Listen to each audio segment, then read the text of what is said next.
Hi friends, அனைவருக்கும் வணக்கம். இன்றைக்கி நம்ம பார்க்க போகிற ரெசிபி பருப்பு துவையல் எப்படி செய்யலான்னு பார்க்கலாம். இதுக்கு 75 கிராம் அளவுக்கு துவரம்பருப்பு, 2 காஞ்ச மிளகாய், 3 பல் வெள்ளைப்பூடு, ஒரு சின்ன சைஸில் புளி எடுத்துக்கோங்க, 2 சில் தேங்காய் பொடியாக கட் பண்ணது, சிறிது கருவேப்பிலை, சிறிது பெருங்காயத்தூள் போட்டு எண்ணெய் ஊற்றாமல் ட்ரை ரோஸ்ட்டாக வறுத்து எடுத்துக்கோங்க. இந்த துவரம் பருப்போட கலர் நல்லா சேஞ்ச் ஆகணும், அது மாதிரி வறுத்து தனியாக எடுத்து வச்சுக்கோங்க. நீங்கள் மிக்சியில் அடிக்கும் போது கொஞ்சம் இந்த ரெசிபிக்கு தேவையான உப்பு சேர்த்து அரைச்சிக்கோங்க.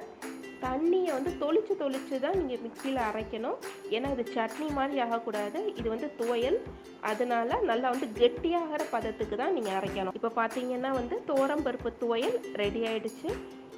நீங்கள் இதுக்கு மிளகு ரசம் வச்சு இந்த துவையல் வச்சு சாப்பிட்டுட்டு பாருங்கள், ரொம்ப நல்லாயிருக்கும். இந்த ரெசிபியை உங்கள் வீட்லேயும் ட்ரை பண்ணி உங்கள் ஃபீட்பேக் என்னன்றதை எங்களுக்கு சொல்லுங்கள். எங்கள் வீடியோஸ்லாம் பிடிச்சிருந்துச்சுன்னா லைக் பண்ணுங்கள், ஷேர் பண்ணுங்கள், மறக்காமல் ஸ்மைலி சமையல் சேனலுக்கு சப்ஸ்கிரைப் பண்ணுங்கள். நெக்ஸ்ட்டு ஒரு சூப்பர் ரெசிபியோடு நாங்கள் உங்களை சந்திக்கிறோம்.